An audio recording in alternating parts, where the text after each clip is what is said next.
termasuk orang yang suka mencari gimmicknya itu sendiri. Boleh nanti dipakai itu. Satu lagi nih, katanya cinta kepada Rasulullah. Saya bacain ayatnya. Innallaha wa malaikatahu yusholluna 'alan nabi. Ya ayyuhalladzina amanu shallu 'alaihi wa sallimu taslima. Allah dan malaikat bersolawat. Di situ disebutkan Allah dan malaikat.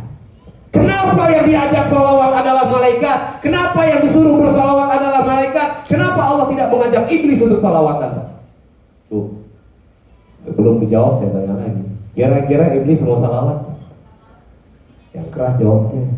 Kira-kira iblis mau salawat ya? Mau nggak iblis salawat? Jadi kalau ada orang yang nggak mau salawat, dia adalah iblis. Ya Nabi salam alaika. Kencang semua salawatnya.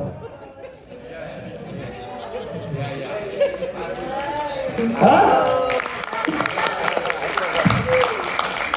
Tapi saya tanya Pak, sama Ustadz dulu. Saya punya guru saya satu, Ustadz Moha itu. Dia kitab luar biasa lah. Kalau saya ngomong kayak gitu, boleh gak gitu? Oh dia bilang gak apa-apa, itu bahasa mantik namanya. Oh kalau gitu boleh dong. Jadi saya juga nanya Pak, bukan sembarangan saya ngomong begitu aja. Ya kan? Nah tapi untuk menjaga di awal, biasanya saya munculkan MUI dulu. Alhamdulillah saya mendapatkan amanah menjadi pengurus MUI pusat. Wow, minimal yang ini jadi diem gitu. Oh iya, MUI nggak berani gue protes gitu. Padahal di MUI yang ngurusinnya apa? Seni budaya, nggak ada hubungan sama fatwa. Tapi dikunci dulu Pak. Wow, MUI dulu ke depan. Enggak, orang mau protes loh. MUI nih gua. Nah, itu tadi gimmick. Nggak kebaca deh. Ya, gimmick juga. Nah, kemudian keempat adalah diksi, pilihan. Pilihan katanya, pilihan kalimat, gaya bahasa. Ini juga penting. Biasanya orang tuh punya karakter masing-masing. Gaya bahasanya gunanya seperti apa? Kalimat-kalimat yang dipakai itu kayak gimana? Betul? Nah, itu masuk diksi. Masih banyak janda-janda. Nah, gitu teman. Pilihan. Kalau almarhum ujian dulu ya, demi Allah, gitu kan. Tapi yang sempat sama guru diingetin, Ustaz jangan kebanyakan ngomong demi Allah katanya, karena itu tidak boleh diumbar. Gitu.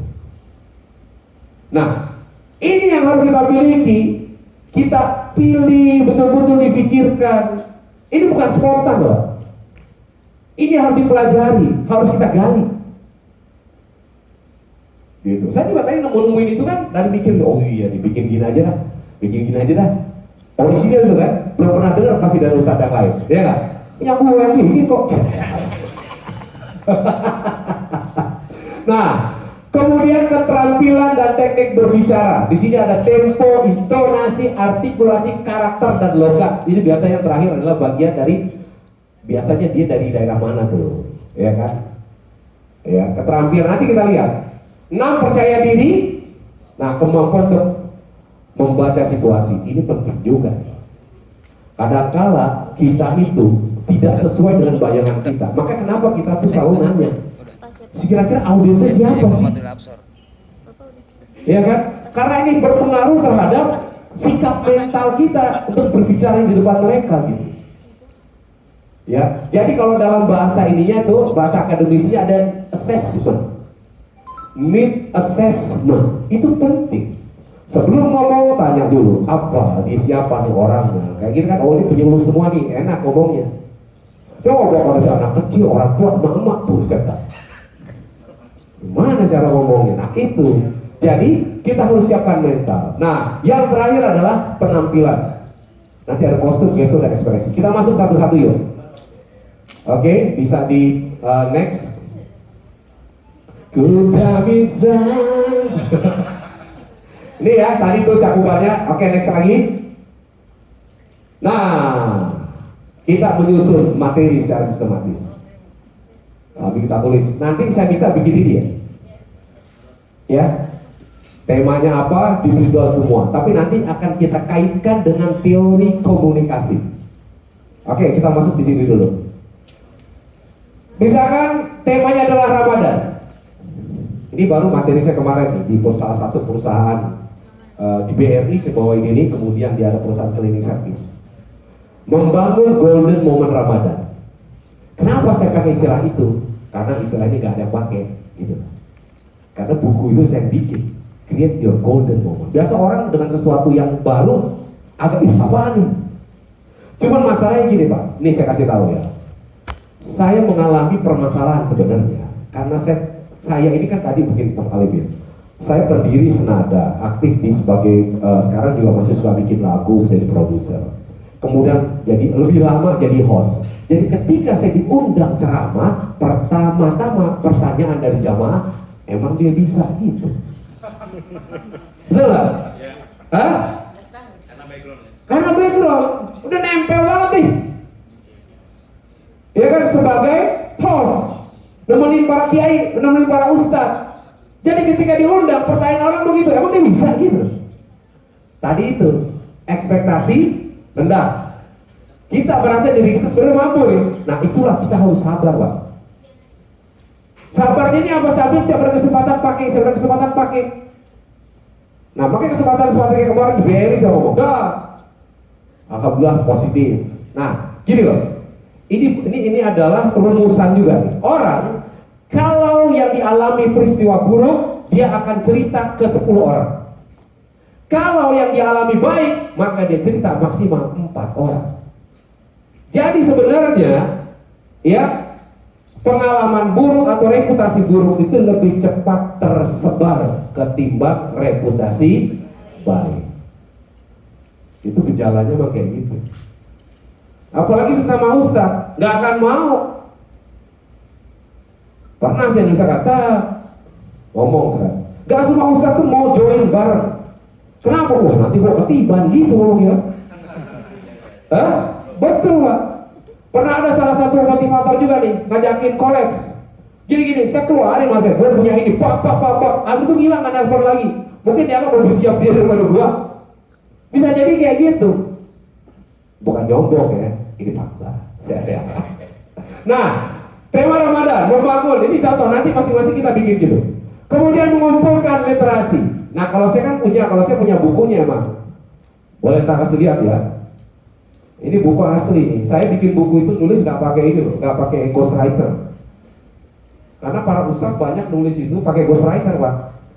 Itu aja saya kaget. Si ustadz baru ngasih judul, bukunya udah jadi. Buset, saya bilang.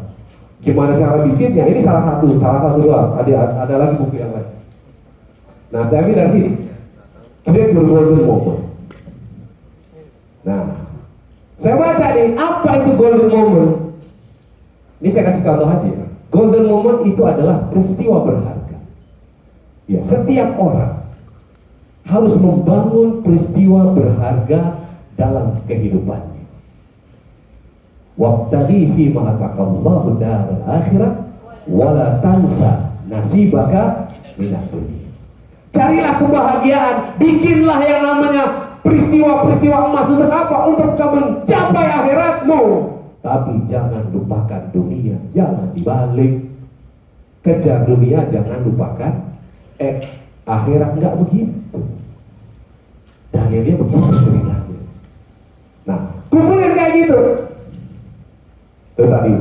Nah, kemudian ketika kita masuk bulan Ramadan, ya kan, surat Al-Baqarah 3 udah pasti ini lah, udah kita hafal. Nah, cuman bagaimana kita mengambil angle yang beda, Bang?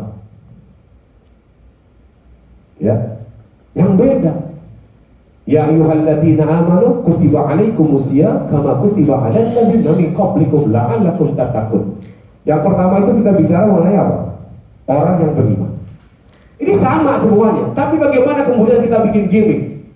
Saya bilang, oh ya, ada lagi hadis satu kan? Man shoma ramadhana imanan wa ihtisaban. Barang siapa berpuasa karena iman dan mengharapkan pahala. Jadi sama-sama beriman tuh. Ya, dia di Al-Baqarah iman, dia dalam hadis juga beriman. Nah, apa iman itu? Nah, inilah kemudian setiap orang boleh menerjemahkan. Kalau saya bicara singkatnya apa saya bilang? Orang yang beriman itu adalah orang yang memiliki kesatuan antara hati, ucapan, dan tindakan. Semuanya berujung karena Allah. Jadi ketika ada yang ditanya, kenapa lo puasa? Ya, gue tinggal mertua, masa gue gak puasa? Berarti karena mertua. Kenapa lo puasa? Bos gue puasa, men. Nanti kalau gak puasa, gue gak dapat THR. Puasa karena bos. Kenapa lo puasa? Ya di rumah kagak ada masakan, ya gue puasa aja daripada kagak ada yang dimakan. Nah, saya mau jelaskan dengan kayak gitu. Ini sebagai contoh doang Pak ya. Nah, terus kita kaitkan lagi. Ya, orang yang bertakwa itu apa? Karena masing-masing kan punya pandangan tentang takwa. Yang kita ambil adalah apa? Contoh nih, Al-Imran ayat 133 coba. Silakan ada yang bisa membacakan? Al-Imran 133 dan 134.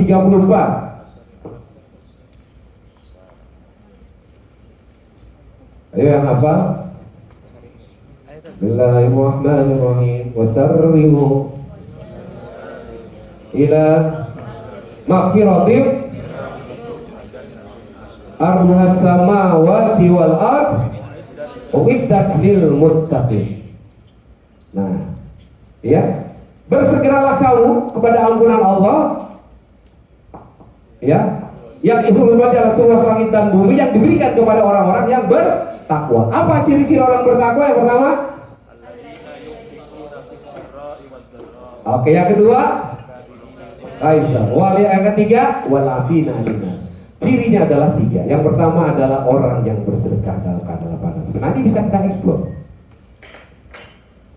Kan sama-sama takwa. Boleh gak saya tanya sama Ustadz, boleh gak saya ketika menerjemahkan takwa itu mengambil salah satu dalil yang ada di surat Ali Imran yang menjelaskan ciri-ciri orang bertakwa. Jadi bukan hanya sekedar teori mengatakan takwa itu adalah berusaha menjalankan perintah Allah dan menjauhi larangannya. Aplikasinya apa? Boleh nggak saya mengambil salah satu contohnya adalah dalil yang ada di sana? Kata guru saya, boleh. Jadi ciri orang berhasil puasanya apa? Yang dulunya pelit, selepas bulan puasa dia jadi orang dermawan. Anda yang jadi bos, supervisor, kalau ada anak-anak ataupun karyawan yang bikin kesel, jangan marah Pak, cukup langsung keluarkan SP. Ketawa sambil tersenyum. Bang Ali juga gitu ya. Jadi kalau ada misalkan ini para penyuluhnya barangkali yang agak-agak ya tidak bisa diatur, nggak usah dimarahin, cukup keluarkan SP saja, seperti itu, sambil tersenyum. Nah itu bisa kita eksplor kan? Kenapa? Karena ternyata orang itu banyak yang tersinggung ketika dia dihujat, direndahkan, tersinggung. Makanya banyaklah supervisor yang dibunuh sama orang yang dikeluarin karena merasa direndahkan. Nah itu contoh tadi. Oke? Nah kemudian gimmicknya. Gimmick, saya ambil gimmick contoh ya. Ini contoh yang nanti masing-masing bikin ya. Gimmicknya tadi tentang golden moment. Golden moment itu adalah sebuah peristiwa penting, peristiwa berharga. Salah satunya adalah prosesi akad nikah. Betul. Di saat akad nikah, yang laki-laki nangis, yang perempuan nangis, ibunya nangis, orang tuanya nangis, yang lihat juga nangis. Tapi kalau kita tanya masing-masing orang, pasti beda-beda kenapa nangisnya. Yang laki-laki nangis kenapa? Wah, udah sekian lama mengejar sang pujaan hati. Akhirnya pada hari ini berhasil saya terima nikahnya. Keluar emosinya meledak. Bahagia, muncul air mata. Yang perempuan nangis juga kenapa? Ya Allah, gua harus seumur hidup sama dia ya.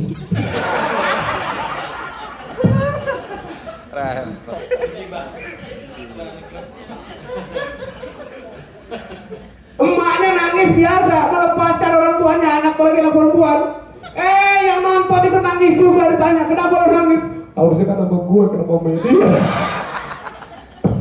Itu gimmick Pak. Ya. Gimmick dari apa yang kita jelaskan. Paham ya? Nah, kemudian kita membuat bagan atau pointer. Tadi tertulis tuh, tak. Dari situ kita buat skrip kalau emang waktunya pendek banget. Kenapa? Karena buat skrip itu lebih gampang. Karena ada kata-kata mungkin gini. Kita kan tadi kita belajar diksi ya. Ada kata-kata yang sebenarnya ingin kita sampaikan letterlek seperti itulah. Kalau nggak kita catat, ngomong spontan belum tentu bisa. Apalagi pantun, gelibet kadang-kadang. Iya kan? Mau lucu jadi garing. Lupa soalnya. Nah itu nggak apa-apa dicatat. Nah nanti teknisnya, tadi ini semuanya 60 orang ya. Masing-masing saya bilang sama Bang Alif, tolong dibikin 10 kelompok, masing-masing 6 kelompok. 6 ini 6 orang. 6 orang itu, ya, itu menggarap. Oli baterai dong. Itu bagian golden moment. Iya, betul. Menggarapnya bareng. Jadi gini, kerja bareng itu lebih enak, tapi hasilnya satu-satu ya Pak ya. Paham nggak? Kerjanya berenam, hasilnya satu. Kenapa kalau dibuat bersepuluh kebanyakan orang ya banyak bengong ya Mas Indra? Berenam hasil satu. Kenapa? Nanti mungkin dari 6 itu kameranya yang bagus siapa kan gitu. Ya kan? Mungkin ada yang kameranya jelek terbantu dengan kameranya handphone yang bagus gitu kan. Nah, kita buat seperti itu. Oke, next.